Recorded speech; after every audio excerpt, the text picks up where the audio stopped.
Você saberia dizer qual a melhor apresentação de estreia de um piloto na história da MotoGP? Marc Marquez em 2013? Jorge Lorenzo em 2008? Bom, se essas são as suas opções, saiba que você está redondamente enganado. A melhor estreia na classe principal desde 1949 aconteceu em 1998 e foi com um cara que sequer foi campeão mundial na classe principal. Vindo de um tetra nas 250, Max Biaggi assombrou o mundo, destruindo o resto do grid naquele que era provavelmente o circuito mais técnico do calendário, simplesmente Suzuka, no Japão, em sua primeira corrida na classe principal. Agora, como ele dizimou a concorrência naquele GP e foi a pedra no sapato do Michael Durham na temporada de 1998, é o que a gente vai descobrir hoje. Então, vambora!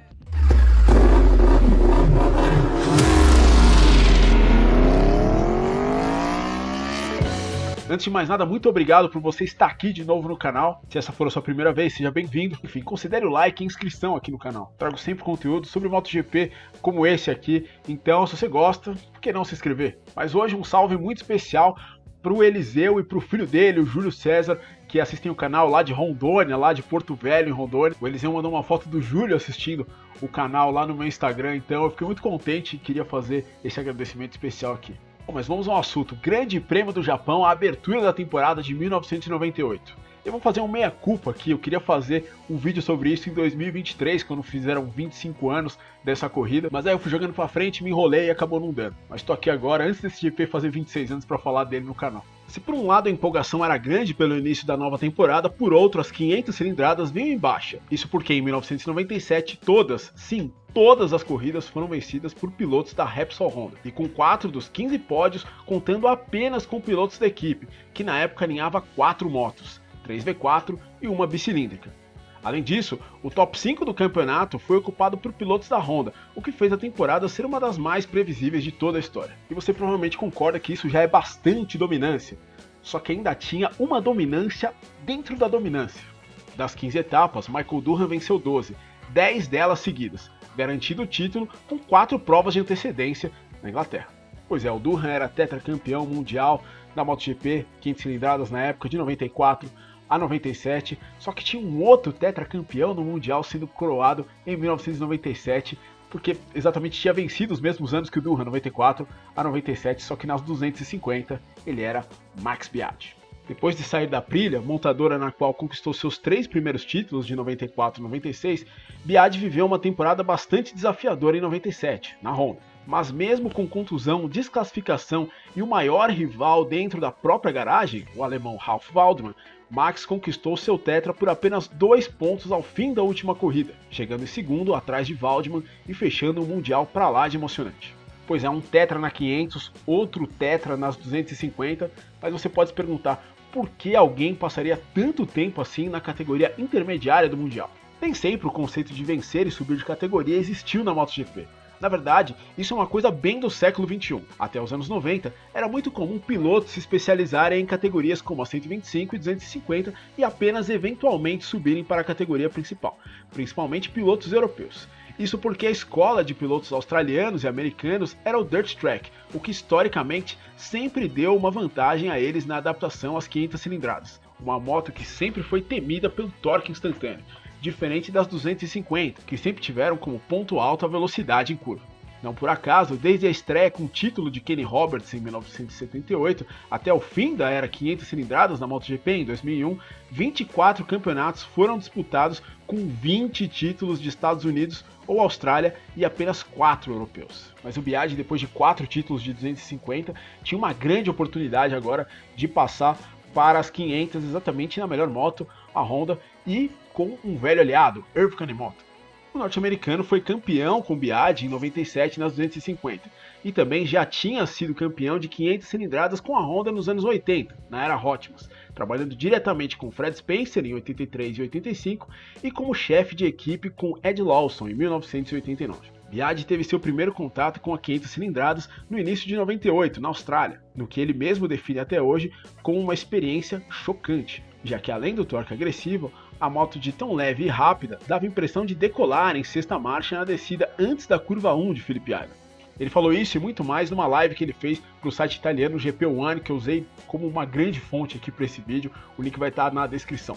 Ele ainda faria 3 dias de testes privados com a moto em Barcelona antes de embarcar para o último teste, no Japão, 10 dias antes do GP. Lá, ao lado do resto do grid, ele mostrou uma grande adaptação, cravando nada menos que o primeiro tempo após os 3 dias de treino. Biaggi recorda que o fato de a moto vibrar menos que sua 250 e 97 lhe dava mais confiança nas freadas. Porém, apesar de seu ritmo ser real, sua melhor volta foi feita com pneus macios, o que para muitos levantava dúvidas sobre o potencial de fato do italiano e se realmente conseguiria extrair o mesmo desempenho de pneus duros e mais desgastados. Só que aí no GP o Biaggi mostrou que aquele ritmo não era circunstancial. Já no primeiro treino livre, Biaggi se colocou em segundo a 361 milésimos de Durham. No treino da tarde de sexta, a primeira classificação oficial, o italiano foi o sexto em uma sessão novamente liderada por Durham.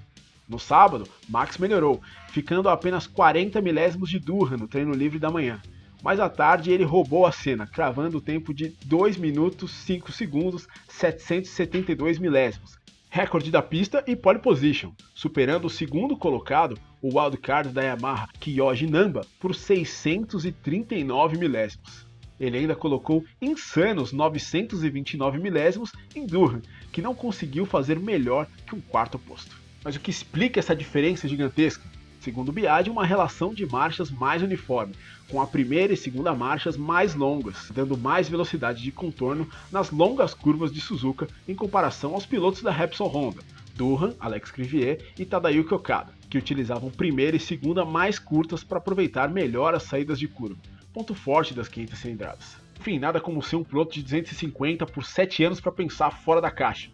Para muita gente, ele também teve uma ajuda por ter andado de Aprilia entre 94 e 96, que era tida como a moto mais nervosa das 250. Mas pelo sim, pelo não, aquilo já era histórico. Só que no dia 5 de abril de 1998, a história seria reescrita por completo pelo imperador romano. Após uma largada ruim, Biaggi caiu para quarto após ser passado por Norikiabe e tocado por Namba na curva 2. Ainda na primeira volta ele passou por Namba, indo para terceiro.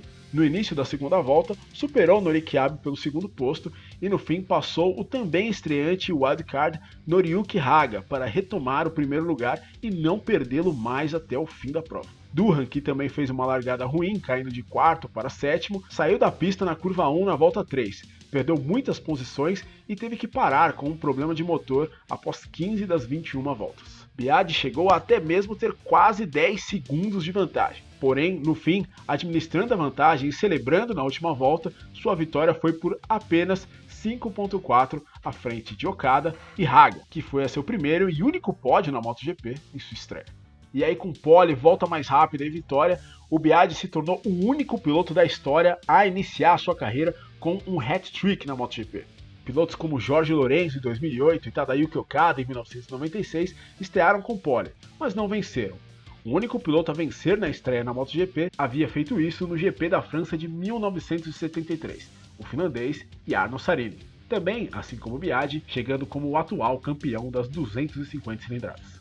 O Saarinen também fez a volta mais rápida daquela corrida em Paul Ricard, mas ele não tem contabilizada a pole position. Mas aí cabe um parêntese, porque as pole positions começaram só a ser contabilizadas na MotoGP a partir de 1974, ou seja, um ano depois. Portanto, o Saarinen não tem a pole, mas cabe esse asterisco. Assim sendo, o que Biaggi fez em Suzuka em 1998 é único na história não só da MotoGP, mas como das categorias top do esporte a motor mundial. Agora, mas se o Biaggi derrotou o Durham daquele jeito na estreia, ele seria uma força na disputa daquele título mundial, certo? Sim, ele foi, mas não da maneira que aquela prova em Suzuka deu a entender que poderia ser. Ele foi ao pódio nas 3 corridas seguintes, sendo terceiro na Malásia e na Espanha e segundo na Itália.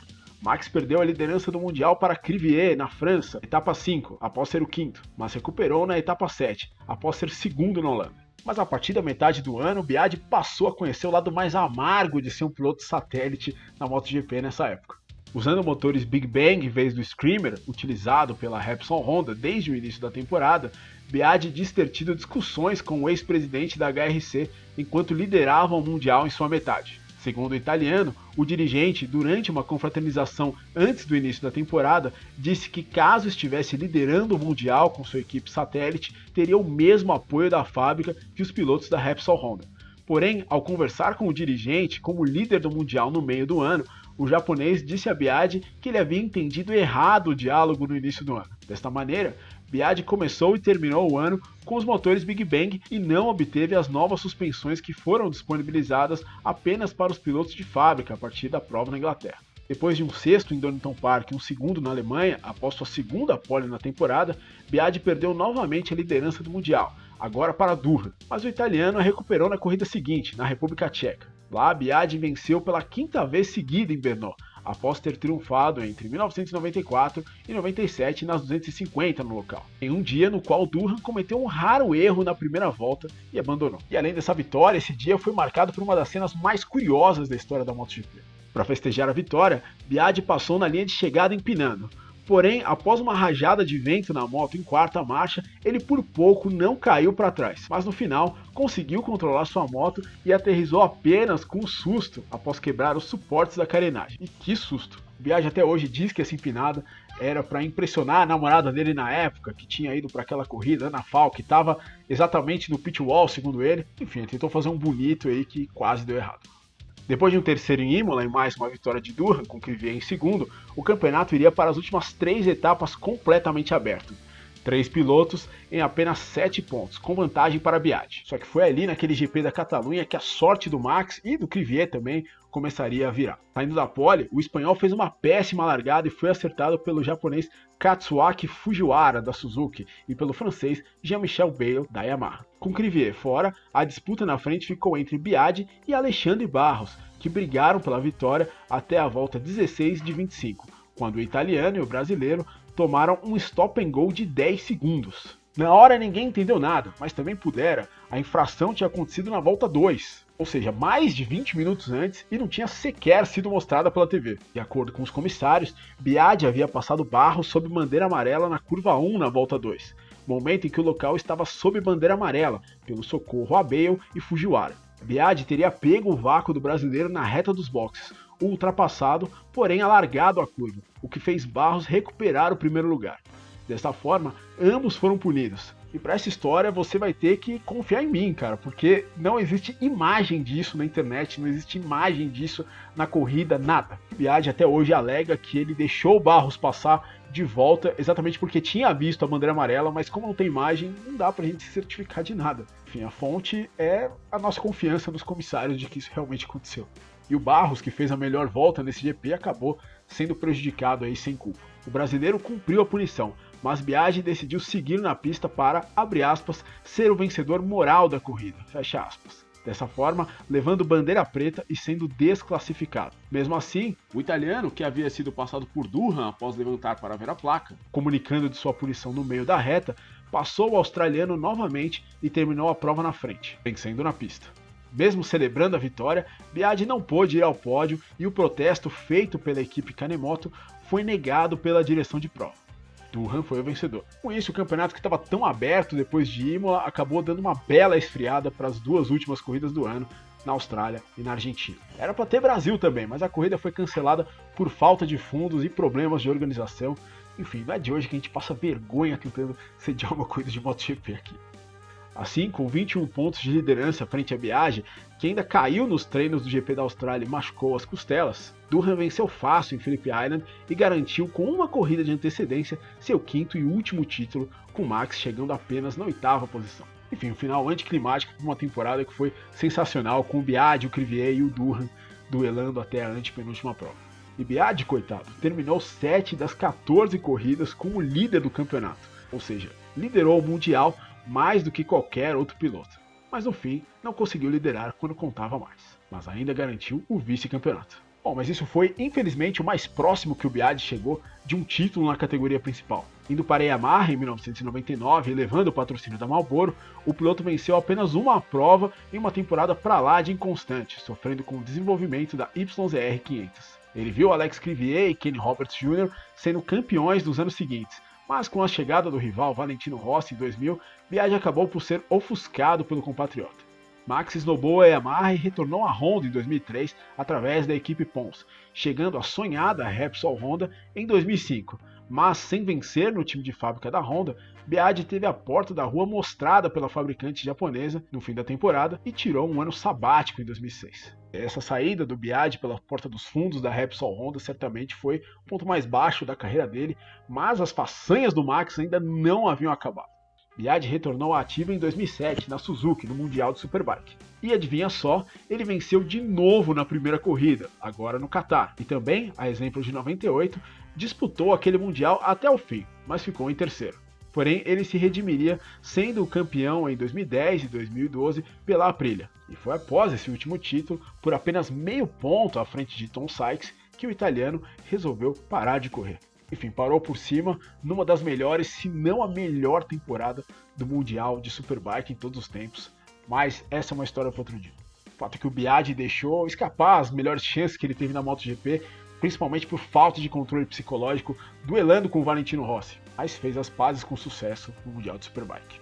E se você quiser saber como o Biaggi entregou a paçoca na mão do Valentino Rossi na temporada de 2001 da MotoGP, a última da 500 cilindradas, tem um vídeo aqui no canal que explica direitinho corrida a corrida. Mas enfim, por esse vídeo é isso aí. Muito obrigado se você chegou até aqui. Se você gostou, considere um like, considere se inscrever aqui no canal e a gente se vê na próxima. Um abraço, valeu!